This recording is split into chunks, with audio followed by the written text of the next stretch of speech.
Hey there, welcome to the channel. I'm Cindy Daychuck with Queen Bee Creations. Thanks for joining me today. If you haven't already subscribed, I invite you to do that, but we're gonna just jump right in. Now, not too long ago, I did a video where I made these little air dry clay mushrooms.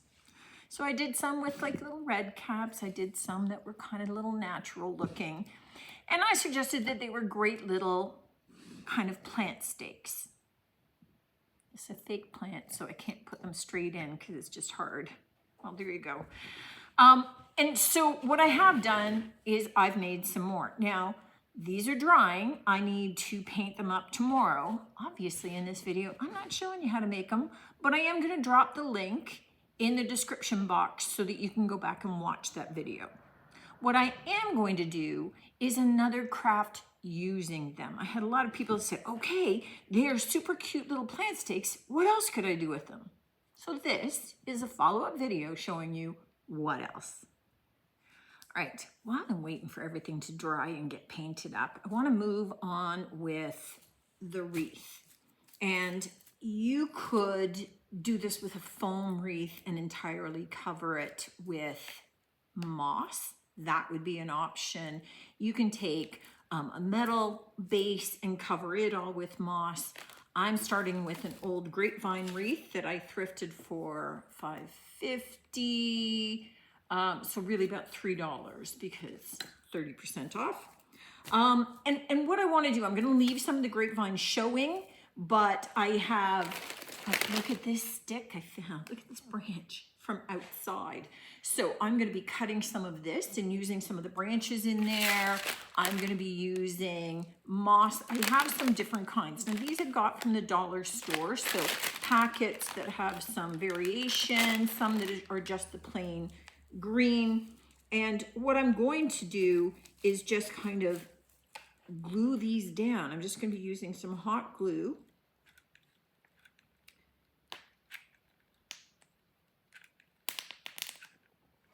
Very hot glue. And I'm just going to kind of adhere this in spots and curve it around. What I want is when I go to add my mushroom picks, that I have kind of a natural looking kind of forest environment for them, if that makes sense. So I'm going to kind of curl this up and around. And you know what? It's like, recognize that you're going to have mess. As soon as you break out the moss, there's going to be a mess. And that's okay. Just, I have paper down and I will be,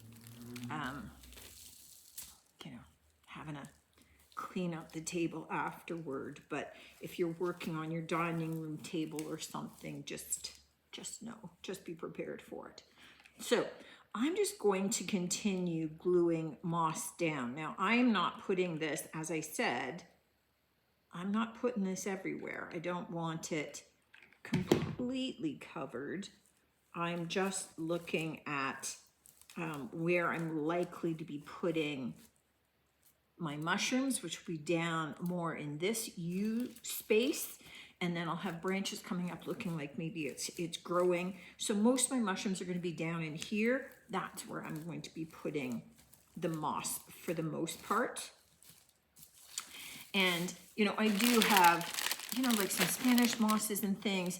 I'm just looking to put some of the green down first as my most typical base.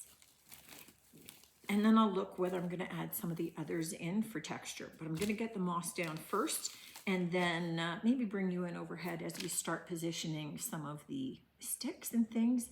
But I don't know. I just had it in my head once I started looking at those mushrooms that they'd be very cute.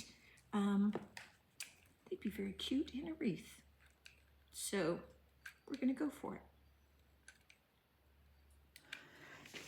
This is where we're at with our wreath. You can see that those little pieces of lichen, I pulled them out and they weren't big sheets, they were just little pieces. So I did glue those in here and there just to create a little bit of variation. And that was all from that dollar store grouping. what I've done is I've cut down some branches off of that big branch from the trees in the back here at the shop. And I want to put some of those in place. And let me just kind of lay them out first, just because I want this to look a little forest flourish. And just, I'm not sure if I need a third, maybe just two of you guys. So then we can nestle our mushrooms in amongst them, because a lot of mushrooms kind of grow on. So let me first create a hole, I think. If I'm gonna put you down in there.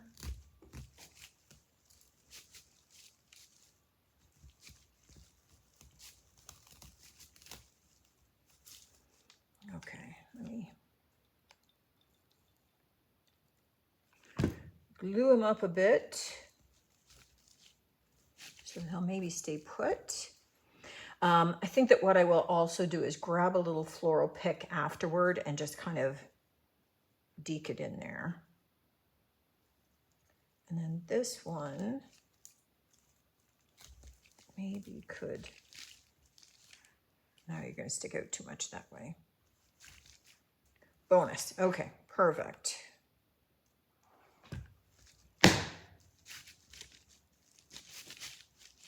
Now I also went in my stash and pulled out some little baby pine cones and nuts just in case I needed, again, a little bit of variation, and we'll kind of go from there. So let me get all the mushrooms that I have out.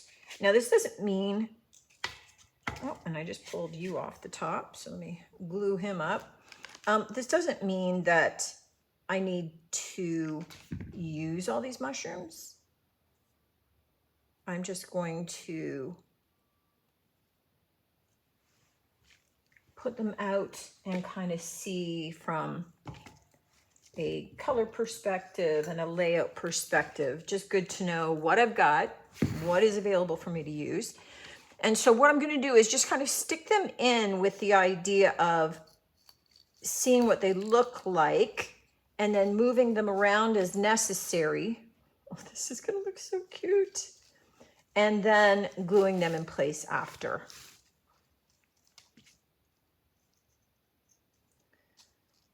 Let me see.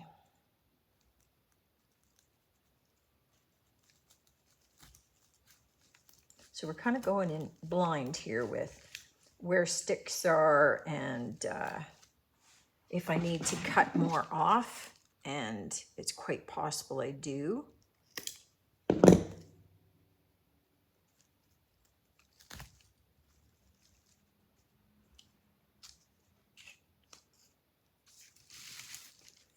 And I'm just thinking the angle is a little off.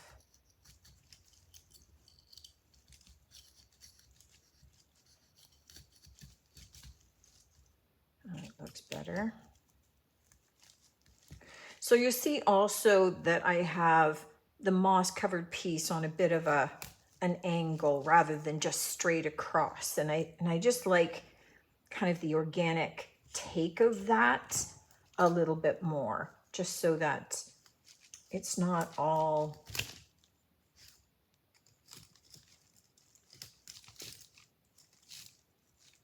I like him just kind of growing up through the top there.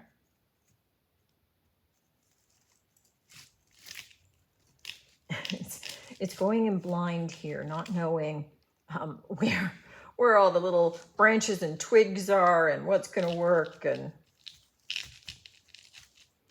okay, this one's going to be too long for.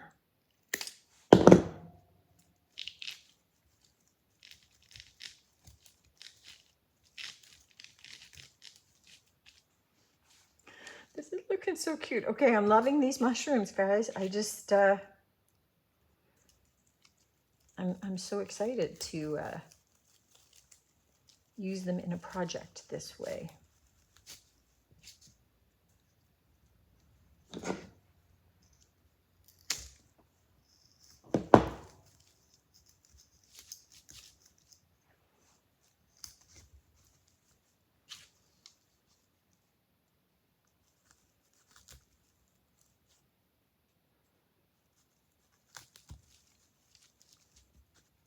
I'm actually, I hate it when I have exactly where I want it and I can't get it to work there.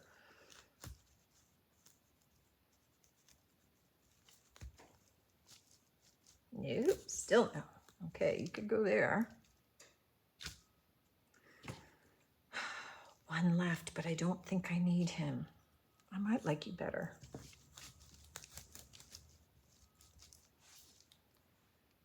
I think that works for me.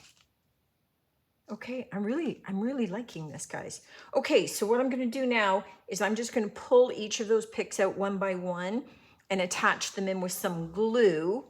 And then I'll see whether or not I think I need any little, additional little pine cones or not. Somehow I'm leaning toward no. I'm thinking this is maybe just enough. All right, the last little touch. Some of these are quite buried down in, but some are kind of sticking up a little too much. So I'm just taking a little tiny bit of my moss and I'm just kind of adding it around the base of the mushroom so that it looks more like it's really kind of popping up out of the moss rather than just solely sitting way up on top of it, which I think just looks a little bit more realistic. And then that's it for the touches. So let me pull off the glue strands and clean up the table and turn it around and show you it in its entirety.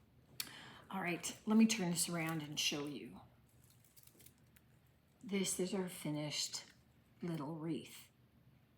I'm loving this.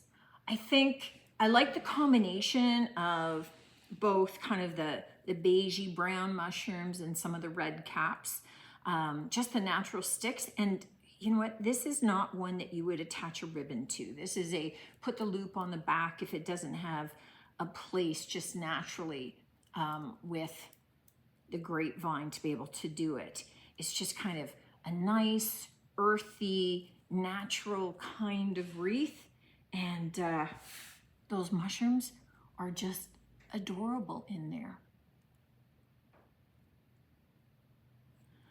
Let me know what you think of this one, guys. I'm definitely putting the link in there to the mushrooms since I know I didn't make them with you or for you in this video, but it just seems sort of redundant since I had a whole video that was just making the mushroom picks. But this was by request, an alternate way, rather than just using them as little plant picks, an alternate way of using them, which I think is super cute, but let me know what you think.